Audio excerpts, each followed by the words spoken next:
Welcome back, everyone. We had a listener write in and recommend this paper, Understanding Gradient Descent Through the Training Jacobian. And wow, the title alone had me kind of hooked. Yeah. It gets into some pretty heavy math. But basically, it uses this thing called the training Jacobian Okay. to map out how a neural network's parameters actually change when it's learning. And get this, one of the big, I guess you could say discoveries, is that a huge chunk of those parameters, they barely change at all. They call it the bulk. Hmm. And it's kind of shaken up how we think about neural networks, to be honest. So to help us break it all down, we have an expert with us who eats, sleeps, and breathes this kind of stuff, I guess. Well, I don't know about all of that. Welcome to the deep dive. Happy to be here. Yeah, absolutely. Yeah. So, for starters, what's the thinking behind analyzing this whole neural network training thing, using this Jacobian thing? Well, the researchers, they basically wanted to kind of see if they could look at the whole training process as like one big math function. So this training Jacobian, it's like a giant map, you could say, connecting those initial parameter settings of a network, at the very beginning, to the final ones after it's learned from the data. Right. And by sort of dissecting this map, I guess you could say, they uncovered some pretty unexpected patterns in how the network sort of evolves as it learns. I'm picturing this kind of like a roadmap, and some of those routes are like super busy highways, Yeah. and others are kind of like they're dirt roads. Does that track at all? Oh yeah, I think that's a really great analogy because the Jacobian basically tells us which initial parameter tweaks, like if you change the settings a little bit at the beginning, which of those get amplified or maybe Yeah. totally ignored during training. Right. So yeah, some paths are like super highways of learning, while others are, barely even used. Okay, I'm following. So how does this whole bulk region fit into all of this? So that's where things get really interesting. So when they analyzed this Jacobian, they found these kind of distinct regions, and you can kind of think of it like a spectrum. You've got the chaotic region where even tiny little changes get like blown way out of proportion during training. Think like a butterfly causing a hurricane kind of thing. Right. And then you've got, on the other end of the spectrum, you've got the stable region where changes actually kind of shrink during training. Huh. Almost like writing with disappearing ink. Okay, so you've got drama, and then you've got very chill. Where does this bulk thing fit in? Yeah, so the bulk, it's kind of in between, but with a twist. Yeah. It's this region where the Jacobian's values are super close to 1. And basically what that means is those parameters, they basically barely budge during training, no matter what the data is telling them. Well, wait. So you're saying there's all these parameters Mm-hmm. that are basically just sitting there, just twiddling their thumbs, while the network is supposedly learning all this new stuff. How big are we talking here? Massive. I mean, in many cases, the bulk made up almost 2/3 of the whole parameter space. 2/3. So it's learning with a fraction of its potential. That seems so inefficient. Yeah, you would think so, right? But here's the thing. Here's what's fascinating. This bulk region, it doesn't really mess with the network's ability to make accurate predictions, at least on the data it's already seen. Okay. It's almost like the silent giant, just lurking in the background. Okay. So if it's not affecting performance on the training data, Yeah. then what's the big deal? What is this bulk actually doing? Right. So that's the million-dollar question. What they found is while the bulk doesn't seem to have much impact on the familiar data, right, that it's trained on, it has a huge influence on how the network reacts to data it's never encountered before. Think like unfamiliar images, noisy data, stuff it hasn't been explicitly trained on. So the bulk is all about how well the network generalizes to new simulations. Exactly. And that's where things get really, really interesting. To kind of illustrate this, they actually pointed to figure 3 in the paper. And it basically shows how messing with those parameters in the bulk, it barely affects the network's accuracy on the test set, the data it's already seen. But those same changes can dramatically change how it behaves when you throw completely new types of data at it. Hold on. Let me get this straight. So we've got this massive bulk region that's seemingly ignoring all this training data, but at the same time, it's somehow shaping how the network handles surprises and make sense of things it's never seen before. You got it. And that's just scratching the surface of what this discovery could mean for understanding how these neural networks actually learn. Okay, my mind is officially blown. So we've got this giant mystery on our hands. This bulk, it's huge. It seems to be ignoring all the data we're feeding it, but it's somehow essential for good generalization.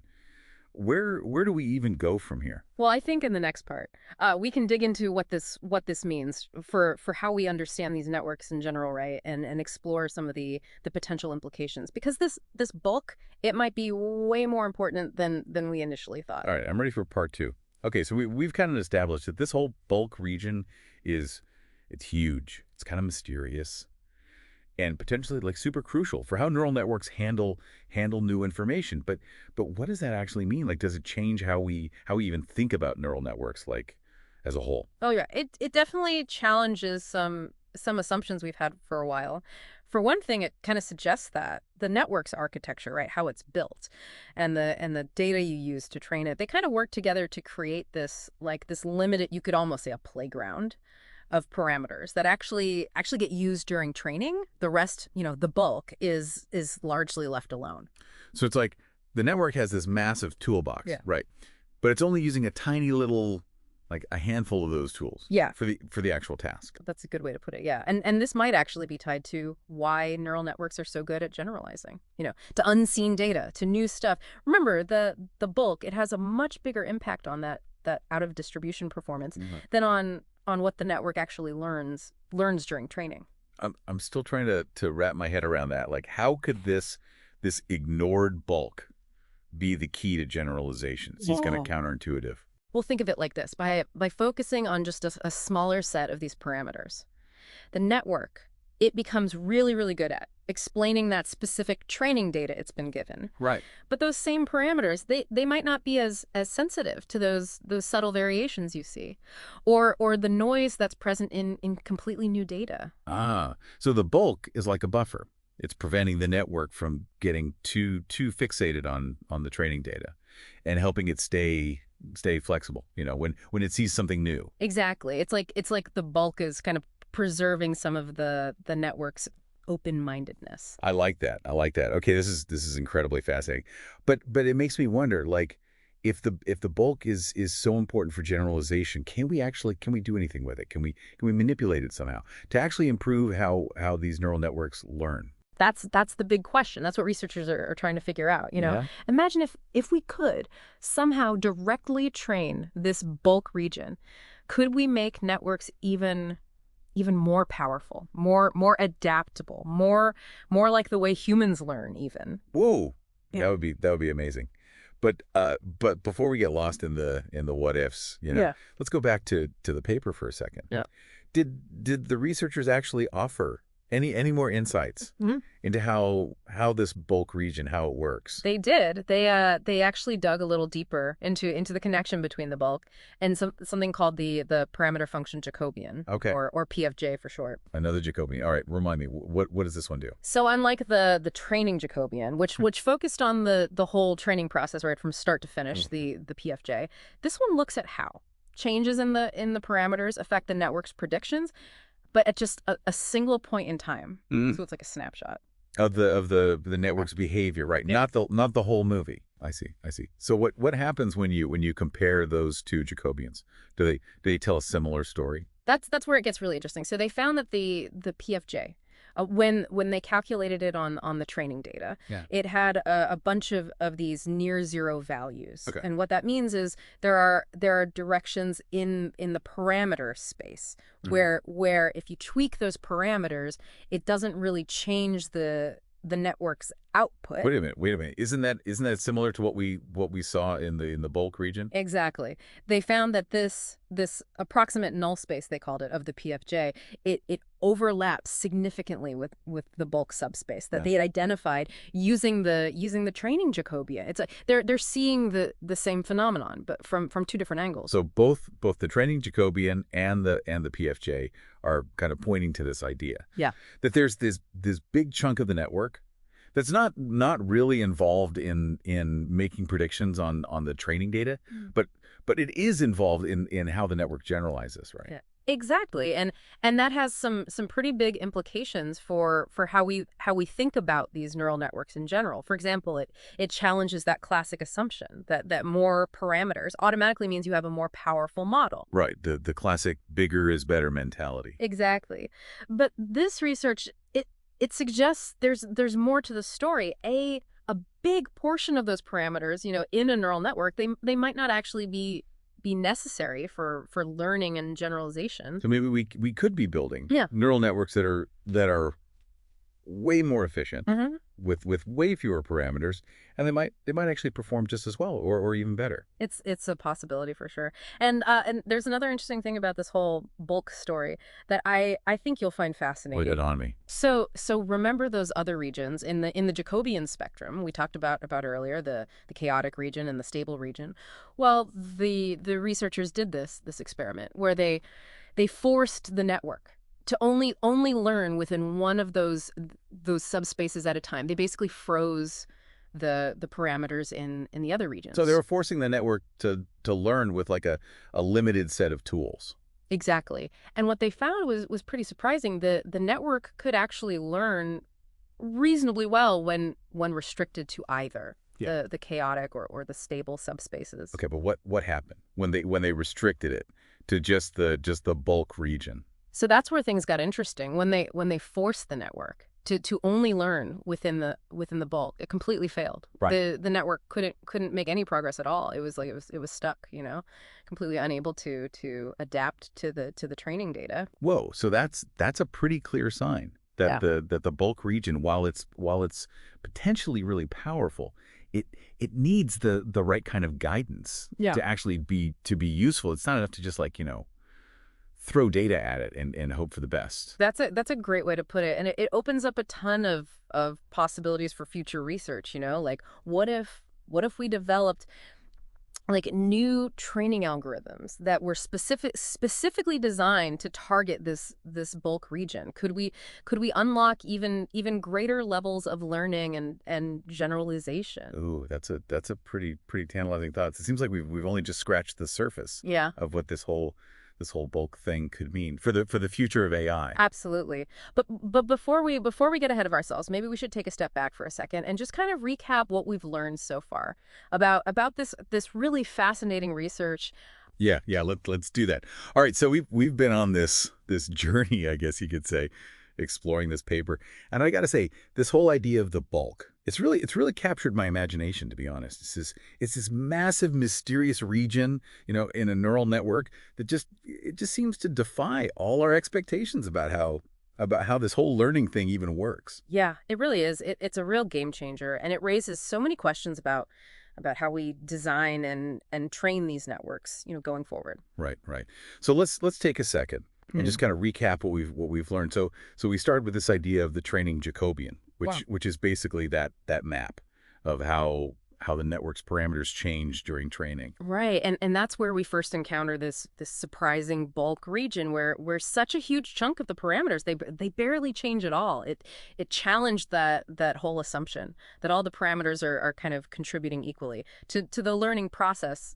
Exactly. Yeah, and we talked about how Mhm. the bulk, it doesn't seem to impact the Mm. network's performance on the training data itself, but it has this huge impact on how well it generalizes Mm. to new stuff, to unseen data. It's like this hidden reservoir Yeah. of potential that's influencing how the network responds to surprises, to new things. Exactly. And remember, we even saw that this bulk thing, it also shows up when we look at the parameter function Jacobian, that PFJ thing. Right, right, the PFJ. It basically confirmed what that training Jacobian was showing us, Yeah. which is that there's this big chunk of the network that's not really directly involved in making those predictions on the training data, Mhm. but it seems to be super crucial for handling those novel situations. It really highlights the limitations of that old more parameters equals more power Mhm. idea. Like maybe we can achieve similar or even better performance Yeah. with way fewer parameters if Oh, we just understood how to leverage this bulk effectively. hmm. That's a really good point. It makes you wonder, like, Mhm. if this bulk is so important, why haven't we like discovered it before? It's actually not that surprising because traditional ways of visualizing and analyzing these neural networks, they tend to focus on like individual neurons Yeah. or maybe individual layers. And that kind of approach, it misses the bigger picture, the global structure of the network as a whole. So it's like we're so focused on the individual trees Yeah, that we completely missed the forest. exactly. This research gives us this new perspective. It allows us to see the forest for the trees, so to speak. I like that. And what we found in this forest is this vast unexplored territory.